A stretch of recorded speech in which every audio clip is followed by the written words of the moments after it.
S'il y a une chose à retenir de ce match, les gars, c'est dans cette équipe du Maroc, on a un 11 qui est incroyable. Mais on n'a pas de banc. On n'a pas de banc, les gars. À part au milieu de terrain, on n'a pas de banc. Et on le voit, quand on voit la différence avec la première mi-temps, avec les joueurs titulaires, c'était très beau à voir.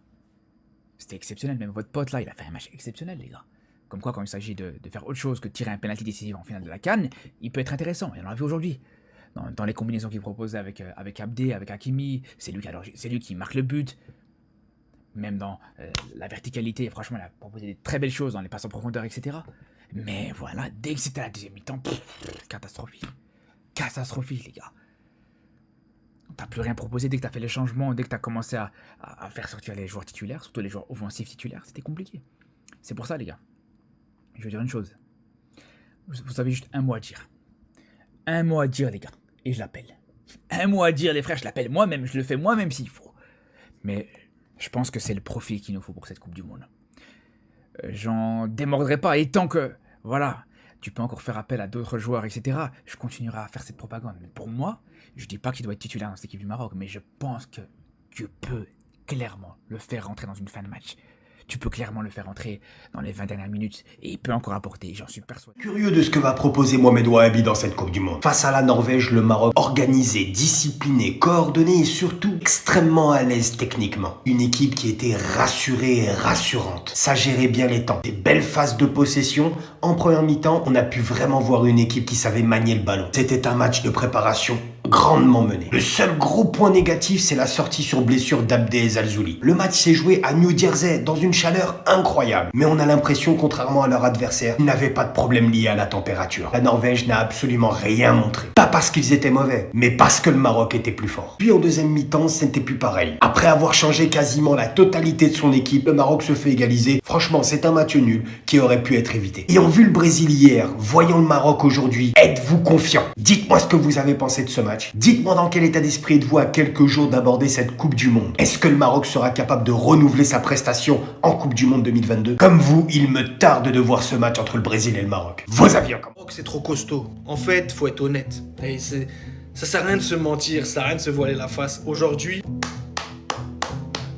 même si vous n'avez pas gagné, performance. Moi, j'ai regardé le match et moi, je regarde pas les scores. Moi, je regarde le contenu du match. Aujourd'hui, le contenu du match du Maroc, non, c'était costaud. Non, faut le dire. Je suis honnête, wallah. Aujourd'hui, j'ai vu un Maroc très dominant face à la Norvège. Alors que la Norvège, c'est une équipe exceptionnelle. Même s'il y a eu 1-1. Moi, je parle de la première mi-temps, les gars. Quand j'ai regardé la première mi-temps du Maroc, j'ai vu de la domination, maîtrise technique, ça jouait bien au ballon, ça ressortait bien les ballons, beaucoup d'occasions. Alors que la Norvège, inexistante. En première mi-temps, je parle en première mi-temps. Après, en deuxième mi-temps, le Maroc a fait des changements et après, le match a changé un peu. On est d'accord sur ça, il n'y a pas de problème. Mais avant ça, en première mi-temps, le Maroc a déroulé. Non, mais c'était trop facile. Ça jouait trop bien au ballon, conservation de balles. Il y avait beaucoup d'occasions. Même niveau contre-attaque, ça allait à 10 000. Non, franchement, aujourd'hui, c'était un Maroc costaud. Et aujourd'hui, c'était un vrai match de préparation. C'est comme ça que tu prépares ta Coupe du Monde. Ça, c'est un vrai match de préparation. La Norvège, les footix, ils vont dire que c'est une petite équipe. Wallah, les gars, la Norvège, c'est tellement costaud. Il y a tellement de talent en Norvège. Vous n'avez pas idée. La Norvège, c'est une grosse équipe. Croyez-moi que faire 1-1 contre la Norvège, c'est une performance. Et en plus, le Maroc ont fait tourner. Ils ont fait tourner. Moi, c'est simple. Je vois que 2 équipes battent le Maroc.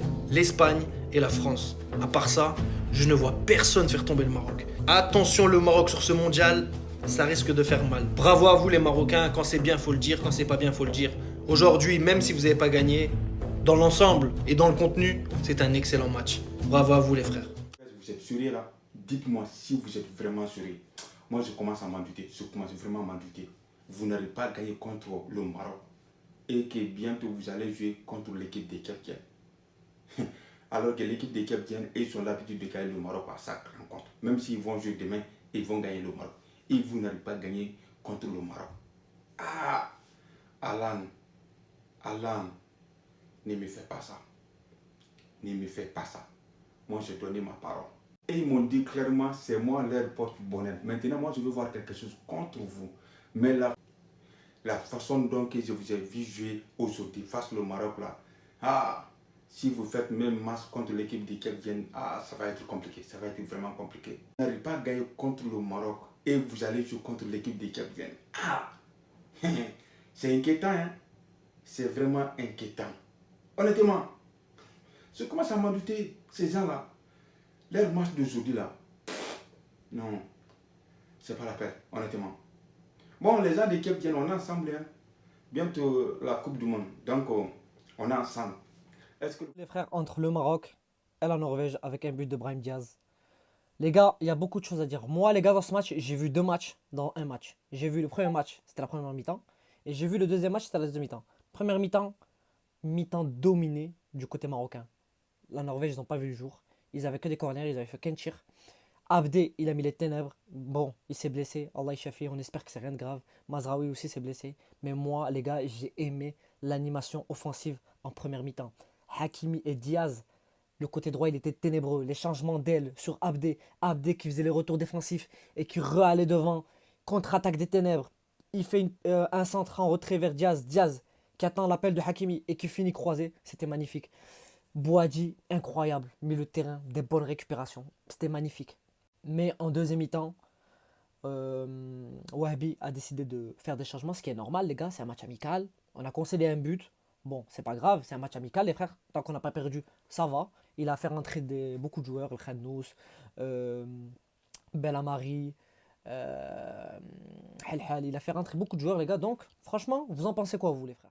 Quand il joue au Real Madrid, il est bizarre, mais avec l'équipe du Maroc, c'est un phénomène. Franchement, Brahim Diaz, faut le dire, c'est un phénomène. Je viens de voir le match Maroc-Norvège, c'était beau, c'était beau. Fini match nul, la première mi-temps du Maroc a été incroyable. Malheureusement, il y a Abdé qui est sorti sur blessure. On espère qu'il sera là. Mais franchement, le Maroc, c'est une équipe pleine. Hein. C'est une équipe pleine. Faut pas minimiser. Brésil, Maroc, tout ça, faudra pas minimiser. Le match Achraf Hakimi, bon match. Franchement, le Maroc, ça joue très très bien. Déçu un peu du match de la Norvège, même si ça finit match nul. Haaland, déçu de son match, mais après, c'est le numéro 9. Voilà, mais voilà, le Maroc, c'est une équipe dont, voilà, ils ont beaucoup de qualité.